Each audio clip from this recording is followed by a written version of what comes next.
As the world burns in an unstoppable firestorm, one man struggles to protect an orphaned girl and reunite with his lover before the end arrives. I'm pregnant, James. The movie begins with meteorites speeding toward Earth. When they land in the Atlantic Ocean, they unleash a massive firestorm that spreads across the planet. Only 12 hours remain before the firestorm reaches Western Australia, where James and his girlfriend Zoe are spending their final hours at a beach house. During an emotional moment, Zoe tells James that she is pregnant. I'm pregnant, James. This news shocks and angers James. He accuses her of choosing the worst time to tell him and storms out of the house in frustration. While sitting in his car, James listens to the radio and learns that the eastern United States and all of Western Europe have already been destroyed. The end of the world throws people into chaos, with many resorting to violence and killing. Amid this turmoil, James notices a young girl, Rose, being kidnapped by two men. Armed with a hammer, he intervenes, fights off the attackers, and rescues her. Rose reveals that she has been separated from her father during the chaos and begs James to help her find him. Following an address she provides, they arrive at a location only to discover her father's car, abandoned, with no sign of him. Initially, James plans to leave Rose at his sister's house. However, when they arrive, no one answers the door.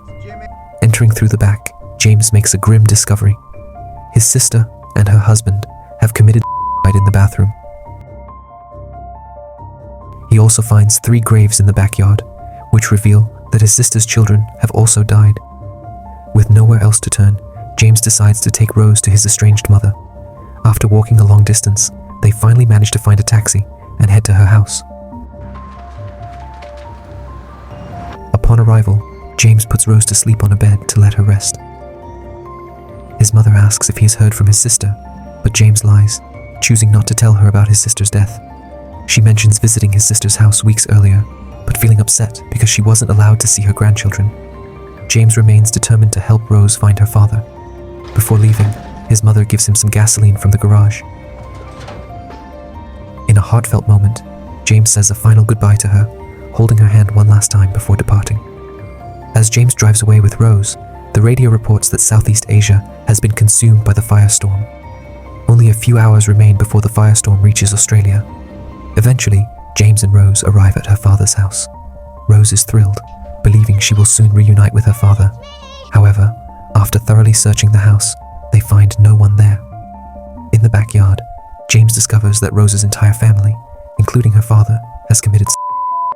Devastated, Rose insists on seeing her father's body. Rose refuses to leave the house with James. She tells him she wants to stay with her father because he had asked her to stay with him until the very end. Rose also encourages James to reconcile with Zoe before it's too late. James drives away, but doesn't make it far. The extreme heat from the approaching firestorm causes his car engine to overheat and explode on the highway. Determined, James runs the rest of the way to the beach house. When he arrives, he finds Zoe standing by the ocean, watching the firestorm approach. Initially, Zoe is angry and keeps her distance, but after James apologizes and pours out his feelings, they reconcile. The two embrace, and as the firestorm consumes the land and ocean, they face the end together.